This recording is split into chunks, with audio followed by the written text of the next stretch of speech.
السلام علیکم ورحمۃ اللہ وبرکاتہ۔ الحمد للہ رب العالمین، والصلاة والسلام علی سید الانبیاء والمرسلین نبینا محمد وعلی آلہ وصحبہ اجمعین، اما بعد فیقول اللہ جل شأنہ فی تنزیلہ الحکیم بعد اعوذ باللہ السمیع العلیم من الشیطان الرجیم، بسم اللہ الرحمن الرحیم، انہم فتیۃ آمنوا بربہم وزدناہم ہدی۔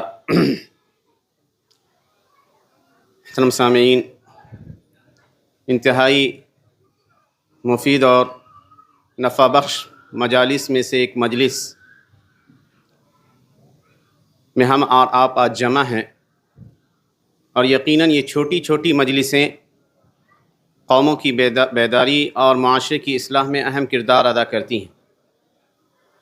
بڑے بڑے جلسے اور جلوس کے مقابلے میں مختصر وقت کے لیے یہ ہونے والا پروگرام انتہائی نافع ہوا کرتا ہے، کیونکہ ان پروگراموں میں عموماً صلب موضوع، ایک خاص موضوع مقرر کو دے دیا جاتا ہے اور اس موضوع پر وہ بات کرتے ہیں، جس کا فائدہ عوام الناس کو براہ راست ہوتا ہے۔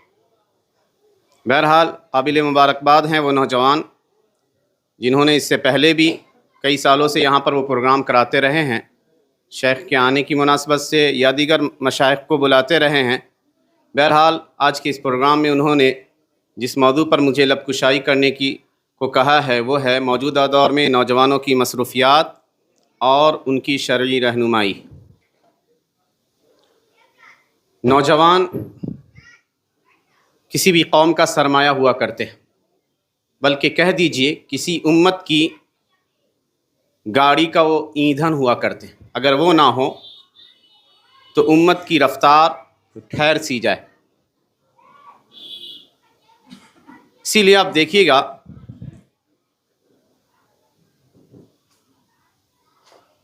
کہ اسلامی دعوت کی شروعات میں نبی صلی اللہ علیہ وسلم کی دعوت پر لبیک کہنے والوں میں نوجوانوں کی اکثریت تھی۔ علامہ ابن کثیر رحمۃ اللہ علیہ سورۃ الکہف کی اس آیت کی تفسیر میں لکھتے ہیں جو میں نے ابھی پڑھی، انہم فتیۃ آمنوا بربہم وزدناہم ہدی۔ یہ چند نوجوان تھے جو اپنے رب کے اوپر ایمان لائے تو ہم نے ان کی ایمان میں، ان کی ہدایت میں اضافہ کیا۔ جانتے ہیں قصہ اصحاب الکہف کے سلسلے میں ایک آیت نازل ہوئی ہے، اور جنہوں نے دین کی حفاظت اور توحید کی بقا کے لیے کہہ دیجئے ایسی قربانی پیش کی جس کی نظیر ملنی مشکل ہے۔ انتہائی اعلیٰ خاندان کے نوجوان جن کے اوپر حق کی صداقت کا اظہار ہوا تو انہوں نے اللہ کے دین کو قبول کیا اور اللہ کی وحدانیت پر ایمان لے آئے، قوم کے عقیدے کے خلاف جاتے ہوئے۔ پوری قوم دشمن ہو گئی تو اپنے ایمان کی حفاظت کے لیے ایک غار میں پناہ لیا، سوچا کہ کچھ دیر گزار کے کہیں اور نکل جائیں گے۔ اللہ نے نیند طاری کر دی جو 309 سال تک لمبی نیند چلی، اور پھر 309 سال کے بعد انہیں اللہ نے جگایا۔ تو عجیب معجزہ اللہ نے ان نوجوانوں کی صورت میں پیش کیا تھا۔ اسی آیت کی تفسیر میں ابن کثیر لکھتے ہیں کہ آپ دیکھیے گا کہ ہر زمانے میں حق کے قبول کرنے والے نوجوان ہی رہے ہیں۔ چنانچہ جب نبی کریم صلی اللہ علیہ وسلم نے مکہ میں اپنی دعوت کا اظہار کیا، اسلام کی دعوت کا، کان المستجیبون لدعوتہ ہم من فئۃ الشباب، آپ کی دعوت پر لبیک کہنے والے نوجوان طبقے کے لوگ تھے۔ رہ گئے بوڑھے حضرات تو ان میں سے بہت کم لوگ آپ کے اوپر ایمان لائے، بلکہ ان کی اکثریت کفر پر مری، کچھ ہی لوگ مومن ہو سکے تھے۔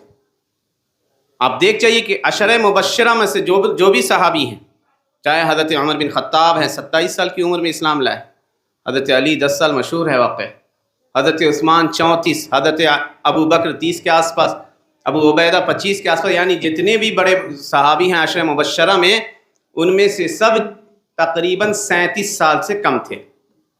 یہ جوانی کا وہ سب سے سنہرا دور ہوتا ہے، انتہائی طاقت اور قوت کا دور۔ اسی لیے اللہ سبحانہ و تعالیٰ نے ان کے ذریعے اسلام کی ایسی مدد کی کہ چند ہی عرصے میں اسلام پورے جزیرہ عرب میں پھیل گیا۔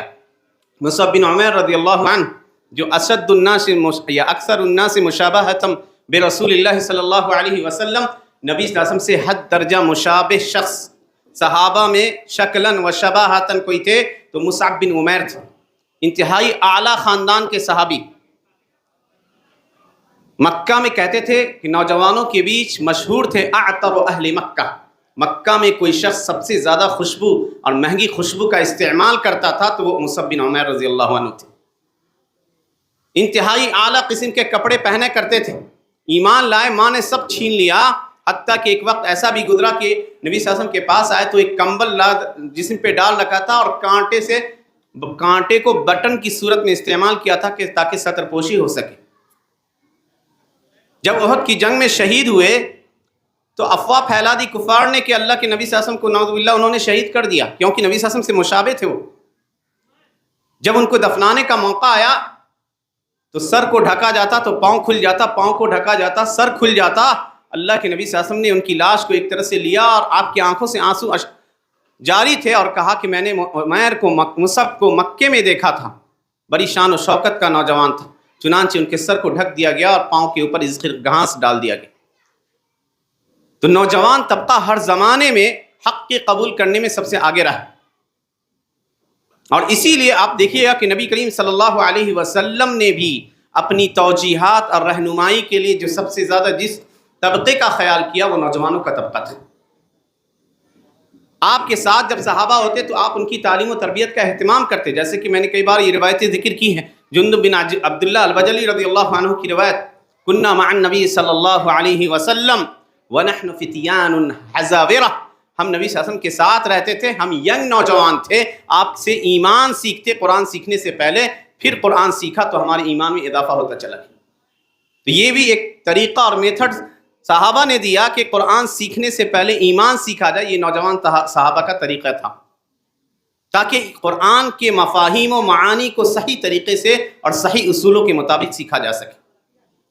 حضرت مالک بن حویرث رضی اللہ عنہ کا ایک اثر مسند احمد وغیرہ میں آیا ہے، حدیث آئی ہے، وہ کہتے ہیں کہ ہم نوجوان تھے، اپنے ایک چچا زاد بھائی کے ساتھ وہ اللہ کے نبی صلی اللہ علیہ وسلم کے پاس آئے اور 20 دن مدینے میں ٹھہرا، آپ سے دین کی باتیں سیکھتے رہے، پھر کہا کہ اللہ کے نبی صلی اللہ علیہ وسلم سے زیادہ مہربان ہم نے کسی کو نہ دیکھا، جب ہمارے اندر گھر والوں کی طرف خواہش اور شوق کو آپ نے دیکھا تو ہمیں جانے کی اجازت دے دی اور ہمیں کچھ رہنمائیاں ہمارے لیے جاری کی۔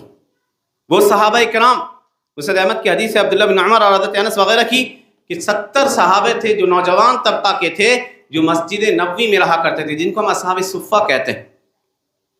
وہ سب قرآن پڑھا کرتے، اللہ کے نبی صلی اللہ علیہ وسلم کے ساتھ دین سیکھتے۔ جب آپ نے بیر معونہ کے وقت جو واقعہ ہوا تھا جن میں ان کو شہید کر دیا گیا تھا، انہی 70 صحابہ کو بھیجا تھا، اور آپ نے چونکہ نوجوان طبقہ گمراہی یا کہہ دیجئے بے رہروی کا شکار آسانی سے ہو سکتا ہے، خون کی گرمی اسے کسی بھی راہ کی طرف لے جا سکتی ہے اگر اس کی صحیح رہنمائی نہ کی جائے، چنانچہ آپ نے ایسے نوجوان کو جس کی پرورش مستقیم ہو، طریقہ ایک دم صحیح دین کے اوپر ہو، ایسے نوجوان کو ان خوش نصیبوں میں شامل فرمایا جن کو اللہ سبحانہ و تعالیٰ اپنے عرش کے سائے میں جگہ دے گا قیامت کے دن، جس کے سائے کے علاوہ کوئی اور سایہ نہ ہوگا۔ اللہ کے نبی صلی اللہ علیہ وسلم فرمایا وَشَابٌ نَشَأَ فِي عِبَادَةِ اللَّهِ، وہ نوجوان جس کی پرورش و پرداخت اللہ کی عبادت میں ہوئی ہو، اسی میں لگا رہا۔ بلکہ ایک حدیث آتی ہے اللہ سبحانہ و تعالیٰ ایسے نوجوان سے تعجب کرتا ہے، یعجب ربنا من شاب لیس لہ صبوہ، ہمارا رب اس نوجوان سے بہت تعجب کرتا ہے جس کے اندر بے راہ روی نہیں ہوتی۔ تو نوجوان کسی بھی امت کا سرمایہ ہوا کرتے۔ حضرت علی بن ابی طالب رضی اللہ عنہ کا ایک اثر نقل کیا گیا ہے، کہتے تھے الحدث کالارض الخاویہ، الحدث یعنی نوجوان یہ خالی سرزمین، خالی زمین جیسا ہے، اگر اس کے اندر جو چیز بو، اگر وہ زمین زرخیز ہے، جس چیز کو ڈالو، جو بیج ڈالو وہ پودا اگ جائے گا۔ اسی طرح نوجوان ہے، اس کو جس طرح کی تعلیم تم دو، اس تعلیم کو وہ اٹھا کر آگے بڑھ جائے گا۔ تو آپ نے دیکھا کہ اسلام نے نوجوانوں کا کتنا خیال کیا۔ سرسری طور پر میں نے باتیں ذکر کی۔ موضوع ہے موجودہ دور میں نوجوانوں کی مصروفیات،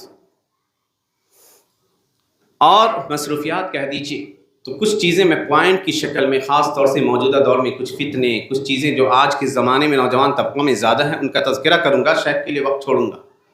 پہلی چیز جو نوجوانوں کے اندر آج کے زمانے میں ہے، سماج کا یا نوجوان طبقہ کا کہہ دیجئے 80% حلقہ ایسا ہے نوجوانوں میں جو دین سے نابلد ہے، کچھ نہیں جانتا، اور یہ حقیقت ہے۔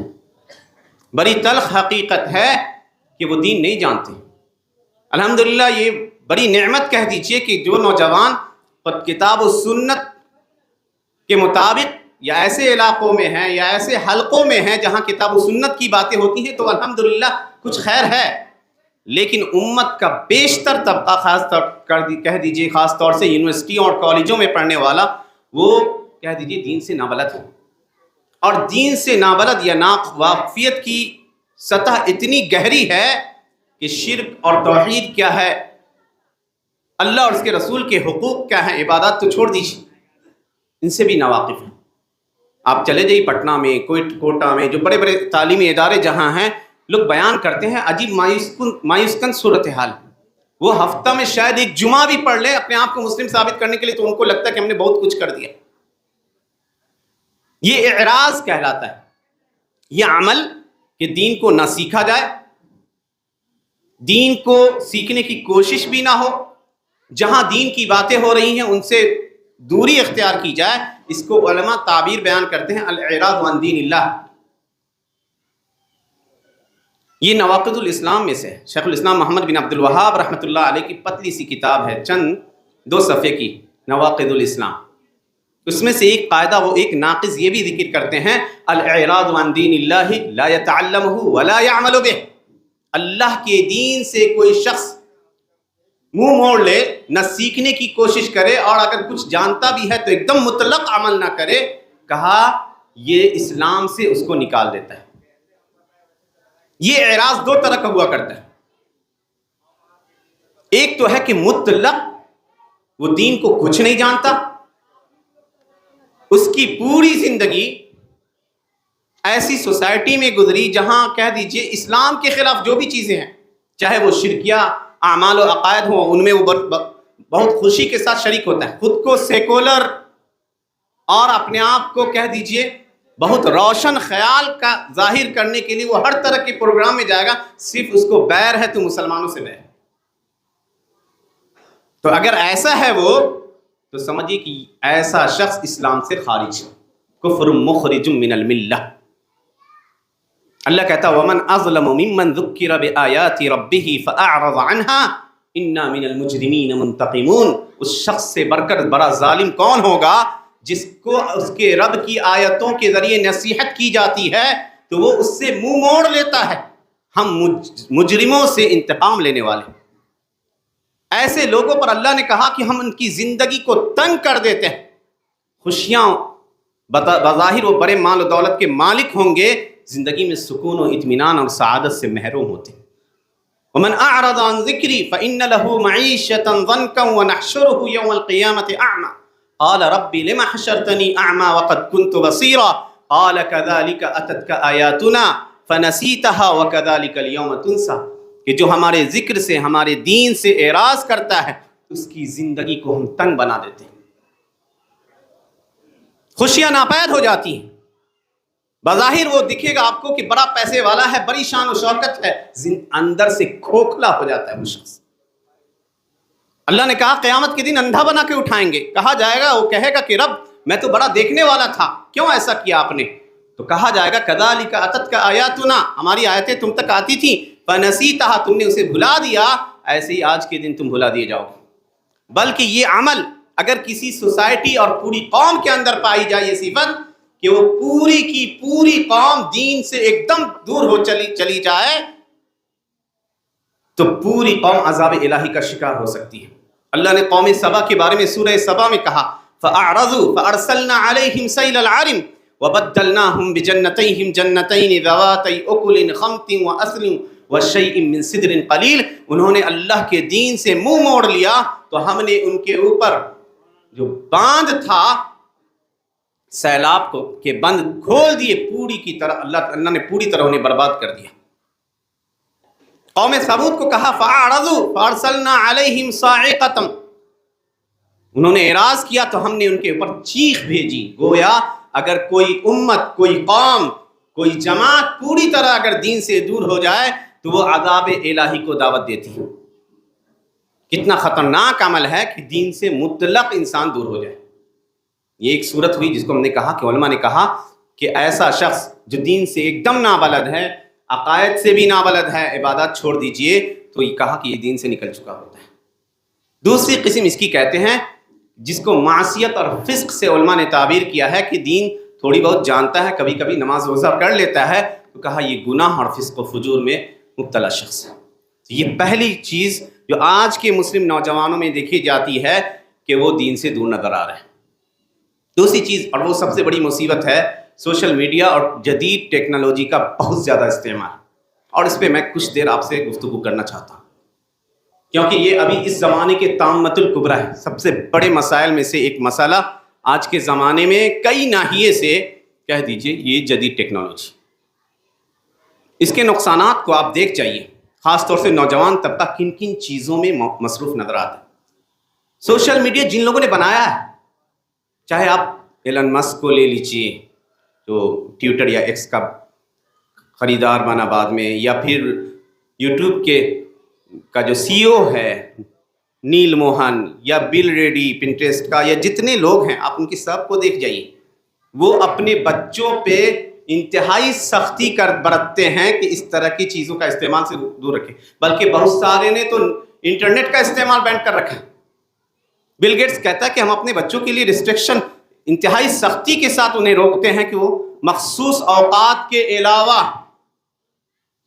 موبائل کا استعمال کریں۔ آج بھی ان لوگوں کے ہاتھ میں چھوٹے نوکیا کا فون نظر آتا ہے، اور جو غریب لوگ ہیں جن کے پاس صحیح سے رہنے کی جگہ نہیں، کھانے کو دانے نہیں، ان کے ہاں دیکھیے گا کہ بڑے بڑے آئی فون نظر آئیں گے۔ حالات عجیب ہے۔ یہ جدید ٹیکنالوجی نے بہت سارے فوائد بھی ہمارے سامنے لائے، بہت ساری آسانیاں ہوئی، تعلیم کے میدان میں، صحت کے میدان میں، تجارت کے میدان میں بہت ساری آسانیاں اس سے آئی، بہت ساری تباہیاں بھی آئیں۔ کیسے سب تباہی آئی؟ سائبر بولنگ عام ہو گئی، لوگوں کو آن لائن ہراسمنٹ کا سامنا کرنا پڑا۔ WHO کی ایک رپورٹ آئی کہ اسکول جانے والا ہر 6 میں سے ایک بچہ ہراسمنٹ کا شکار ہوتا ہے۔ اس کے ساتھ ہی اسے آن لائن ہراسمنٹ، چاہے وہ واٹس ایپ پہ یا ٹیلی گرام پہ یا انسٹاگرام پہ یا دوسری چیزوں کے اوپر، اس کو ہراسمنٹ کا نشانہ بناتے ہیں۔ بلکہ یونیسیف کا کہنا ہے، WHO کی دونوں کی مشترکہ رپورٹ ہے کہ 2025 تک نوجوان طبقہ میں 15 سے 19 سال کے نوجوانوں میں دنیا بھر میں جتنی بھی سوسائڈ کیسز پیش آئے ہیں، ان میں سے اس کا ایک بڑی وجہ کہہ دیجئے سوشل میڈیا یا جدید ٹیکنالوجی کا ہاتھ تھا۔ دوسرا اہم نقصان سوشل میڈیا کا، فحاشی، بے حیائی، عریانیت کا ایک سیلاب۔ اور یہ جان لیجئے کہ ہم ٹارگیٹڈ ہیں، ایسا نہیں ہے یہ چیزیں ایسے ہی آپ کے ہاتھوں میں آ رہی، باضابطہ ٹارگیٹ کیا گیا مسلم امہ کو، کہ جو سب سے بڑی خوبی تھی مسلمانوں کی وہ ان کا اپنا خاندانی سسٹم، نظام، یعنی ایک گھر میں گارجین ہیں، ماں باپ رہتے ہیں، دادا دادی، نانا نانی، جو کہہ دیجئے، ایک مشترکہ جوائنٹ فیملی سسٹم جس کو ہم کہتے ہیں، ایک ایسا خاندانی نظام جس میں ہر شخص ایک دوسرے کے لیے کہہ دیجئے حاضر رہتا ہے، مضبوط نظام جس میں کوئی بھی فرد خاندان کا اپنے گھریلو نظام اور سسٹم کی سے بغاوت نہیں کرتا تھا۔ اس کو انہوں نے توڑا کیسے؟ توڑا تعلیم کے ذریعے گھس کے۔ آج دیکھ لیجیے، اور معاف کیجیے گا اگر کسی کے گھر کی خاتون نوکری کرتی ہے، ہم کو ان کی نوکری پہ اعتراض نہیں، اگر وہ محفوظ جگہوں پہ نوکری کر رہی ہے۔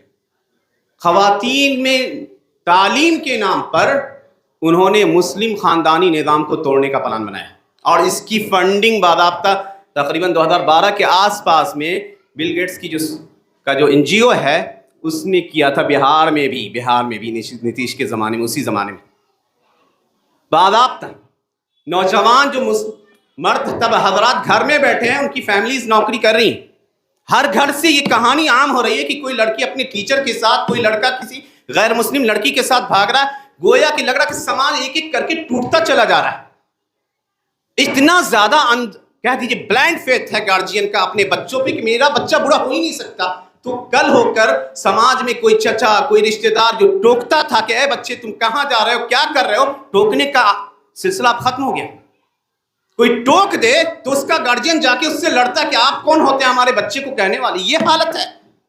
تو جس قوم سے امر بالمعروف اور نہی عن المنکر کا فریضہ ختم ہو جائے، وہ قوم اللہ کے عذاب کو دعوت دے بیٹھتی ہے۔ حضرت حذیفہ بن یمان رضی اللہ عنہ کہتے ہیں لَتَأْمُرُنَّ بِالْمَعْرُوفِ وَلَتَنْهَوُنَّ عَنِ الْمُنْكَرِ أَوْ لَيُوشِكَنَّ اللَّهُ أَن يُسَلِّطَ عَلَيْكُمْ عِقَابًا ثُمَّ تَدْعُونَهُ فَلَا يُسْتَجَابُ لَكُمْ. ضرور بالضرور بھلائی کا حکم دیتے رہو، برائی سے روکتے رہو، نہیں تو ایسا ہوگا کہ اللہ ایسی سزا مسلط کر دے گا کہ پھر اللہ سے دعائیں مانگتے رہو، تمہاری دعا قبول نہیں ہوگی. اس فریضے کو ترک کر دیا گیا. بے حیائی کی ایسی ایسی چیزیں پھیلا دی گئیں کہ ہو سکتا ہے مشترکہ مجلسوں میں اس پر بات کرنا مناسب نہ سمجھا جائے. ایک رپورٹ دیکھ رہا تھا 22,000 سے زائد فحش ویب سائٹس خاص طور سے نوجوان طبقے کو متاثر کرنے کے لیے لائی گئی. ان کے الگ سائیڈ ایفیکٹس چھوڑ دیجئے، کیونکہ وہ آپ کا پورا جو سسٹم ہے تھرڈ پارٹی کوکیز جس کو آپ کہتے ہیں، وہ ٹریک کر رہے ہیں، بیچ رہے ہیں آپ کے پورے ریکارڈ، پورا ڈیٹا آپ کا کسی اور کے ہاتھ میں. آپ کون ہو، کیا کرتے ہو، کیا کھاتے ہو، کیا پیتے ہو، کب سوتے ہو، کب جگتے ہو، سارا نظام آپ کا کوئی اور کنٹرول کر رہا ہے. یہ بہت انتہائی خطرناک چیز ہے. ایک اہم نقصان اور گیمنگ، نوجوانوں کی مصروفیت کا ایک یا وقت کا ایک بڑا حصہ جاتا ہے آن لائن گیم میں، چاہے وہ فری فائر ہو، پب جی ہو، یا اس طرح جس کی کچھ ویب سائٹ پہ اس طرح کے گیم پہ بینڈ بھی لگے، بڑا وقت جاتا ہے ان کا. اسی میں ایک مسئلہ آتا ہے فشنگ گیمز، فرضی ایسے گیم کے ویب سائٹ آ گئے جو آپ کے پورے بینک اکاؤنٹ کو خالی کرا سکتے ہیں. ہیکنگ عام ہو گئی. تو کہہ دیجیے سب سے زیادہ جو چیز ابھی زہر ہے معاشرے کے لیے وہ موبائل ہے. یاد رکھیے، ایک دم یاد رکھیے، موبائل اگر اس کے صحیح استعمال کو پر قابو نہ پایا جائے، بچوں کو کنٹرول نہ کیا جائے، ان کے اندر اللہ کا خوف نہ پیدا کیا جائے، تو سمجھیے ان کی اخلاقی، جسمانی، سائیکو سوشل پرابلمز لوگوں نے لکھا ہے کہ صرف موبائل کی وجہ سے پیش آ رہے ہیں، کثرت سے انٹرنیٹ استعمال کرنے کی وجہ سے. حالت یہ ہے کہ ایک ہفتے کے لیے انٹرنیٹ کو بین کر دیا جائے اگر شہر میں، تو بہت سارے لوگ پاگل ہو جائیں. کھانا پینا نہیں چاہیے لیکن یہ چاہیے. ایسی حالت ہو گئی ہے، ایسی ایڈکشن اور لت پڑ گئی ہے کہ اگر وہ نہ ملے تو وہ انزائٹی اور ڈپریشن اور نہ جانے کن نفسیاتی عوارض میں مبتلا ہو جائیں گے. یہ سب سے خطرناک چیز کہہ دیجیے عمل ہے یا صفت ہے جو مسلم نوجوانوں میں خاص طور سے یہ چیزیں پائی جا رہی ہیں. دیگر قوموں کے مقابلے میں ہماری قوم میں زیادہ. ابھی IPL چل رہا ہے، ڈریم 11 کا گیم حرام ہے، کئی بار ہم نے کہا حرام ہے، یہ جوا ہے. کہاں ہو آپ کو ٹھگا جا رہا ہے. تو ان چیزوں پہ پہلے شرعی رہنمائی حاصل کیجیے، ان چیزوں کا صحیح استعمال سیکھیے. منع نہیں کرتے، ڈائریکٹ حرام نہیں کہتے، ہر چیز کے منفی اور مثبت پہلو ہوا کرتے ہیں. مثبت پہلو میں استعمال کیجیے تو بہت نعمت. قرآن سننے کے لیے، علماء کے تقاریر کو سننے کے لیے، اپنے ہوم ورک کو پورا کرنے کے لیے، بہت سارے تعلیمی مسائل کو حل کرنے کے لیے بہترین چیزیں ہیں. تو نوجوان طبقے کا آج سب سے بڑا حصہ انہی چیزوں میں جا رہا ہے، یا سب سے بڑا وقت ان کا انہی چیزوں میں، چاہے وہ ٹیکنالوجی سے جڑی ہوئی چیزوں میں صرف ہو رہا ہے. ایزی اکنومی، والدین پیسے نہیں بھیجتے، تو اب کیا ہوتا کہ اس طرح کی ویب سائٹس یا کہہ دیجئے آن لائن طور پہ ایسے افراد سرگرم ہیں جو ایسے لوگوں کو ٹارگٹ کرتے ہیں. شروع میں ان کو کچھ رقم دے دی، ان کو اپنے اندر جال میں کھینچنے کے لیے، قرض کی صورت میں انہیں کچھ لون دے دیا، اور اس کے بعد ایسی جکڑ بندیوں میں انہیں جکڑتے ہیں کہ سوسائڈ کرنے پہ وہ مجبور ہوتا ہے. تو نوجوانوں کی مصروفیات میں ایک بڑی مصروفیت ان کی آج کے زمانے میں ان چیزوں میں جاتی ہے. علاج کی صورت میں میں کچھ چیزیں آگے رکھنے والا ہوں. اسی طرح ان کی ایک بڑی مصروفیت، یہ کہہ دیجئے جو بڑی خرابی ان کے اندر ہے، وہ ہے غلط صحبت میں پڑھنا. اچھے سے اچھے گھرانے کا نوجوان اگر کسی غلط صحبت میں پڑتا ہے تو دیکھیے کل کے ڈرگس، نشے کی چیزیں یا دوسری غلط عادتوں کا وہ شکار ہو جاتا ہے. یہ وہ چیزیں تھیں، کچھ باتوں کو چھوڑتے ہوئے، جو آج کے زمانے میں نوجوانوں کے اندر کثرت سے پائی جاتی ہیں. علاج کیا ہے؟ علاج پہلی چیز یہ ہے کہ گھر میں دین کی شروعات ہو، اصلاح اپنے نفس سے کی جائے.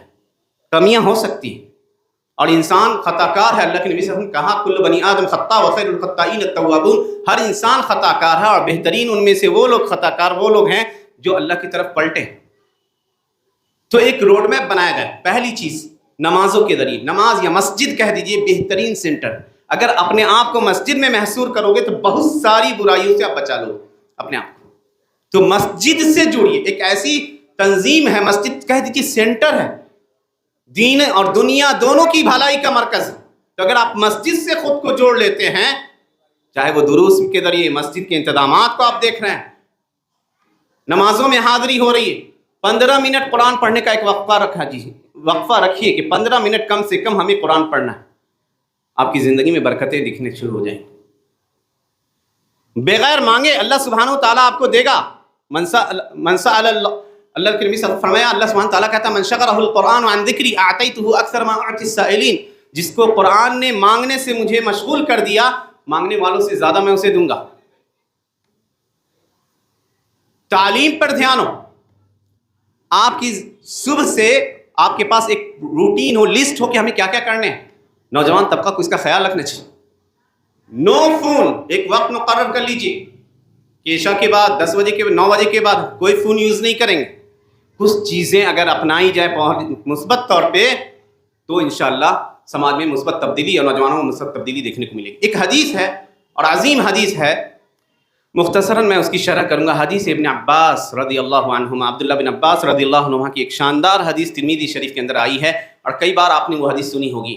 عبداللہ بن عباس کہتے ہیں کہ میں چھوٹا سا نوجوان تھا, نبی صلی اللہ علیہ وسلم کے ساتھ سوار تھا. اللہ کے نبی صلی اللہ علیہ وسلم نے مجھ سے کہا, یا غلام انی اعلمک کلمات, اے بچے میں تمہیں چند کلمات سکھائے دے رہا ہوں, چند باتیں سکھا رہا ہوں. احفظ اللہ یحفظک, اللہ کی حفاظت کرو اللہ تمہاری حفاظت کرے گا. اصول آپ نے بتا دیا, یعنی اللہ کے حدود کی حفاظت کرو. جن چیزوں کے کرنے کا حکم دیا انہیں کرو, جن سے بچنے کا حکم دیا ان سے بچو.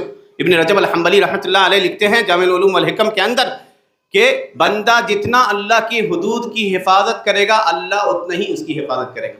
علامہ امام نسائی رحمہ اللہ مشہور محدث ہیں, 80 سے اوپر کے تھے, اور جب وہ کشتی سے اترتے تھے کود کے اترتے تھے تو لوگ کو بڑا تعجب ہوتا کہ 80 سال کا بوڑھا آدمی اتنا چھلانگ مارتا ہے.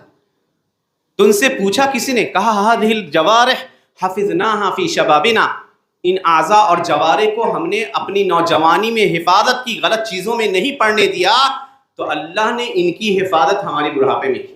آج بھی ایک دم ماشاءاللہ تندرست نظر آئے, 80 سال کی عمر میں اچھلتے کودتے نظر آتے تھے. تو کہا اللہ کے نبی صلی اللہ علیہ وسلم پہلا اصول اللہ کی حفاظت کرو, یعنی اللہ کے حدود کی حفاظت کرو, اللہ تمہاری حفاظت کرے گا. احفظ اللہ تجدہ تجاہک, قاعدہ بتا دیا, مدد کی ضرورت ہو ہمیشہ اللہ کی مدد حاضر رہے گی. اللہ کی حدود کی حفاظت کرو, اللہ کو اپنے سامنے پاؤ. جب مدد کی ضرورت ہو ادھر ادھر جھانکنے کی ضرورت نہیں. تعرف الی اللہ فی الرخاء یعرفک فی الشدہ, خوشیوں میں, خوشحالی میں, صحت میں اللہ کو یاد رکھو, اللہ سے ایک رشتہ بنائے رکھو, اللہ برے وقتوں میں تم کو یاد رکھے گا, پہچانے گا. لمبی گفتگو ہو سکتی ہے لیکن وقت کو مختصر کرتے ہیں. اذا سألت فاسأل اللہ, قاعدہ بتا دیا, مانگنا ہو تو اللہ سے مانگو. تو گویا دنیا سے کے اندر جتنے بھی باطل معبودان ہیں ان سے قطع تعلق کر لو. وَإِذَا اسْتَعِنْتَ فَاسْتَعِنْ بِاللَّهِ, اور جب مدد طلب کرنی ہو تو اللہ سے مدد کرو. وَعْلَمْ, اور اس بات کو اچھی طرح ذہن نشی کر لو کہ پوری دنیا کے لوگ مل کر بھی تمہیں کوئی فائدہ پہنچانا چاہے تو اتنا ہی پہنچا سکتے ہیں جتنا اللہ نے لکھ دیا ہے,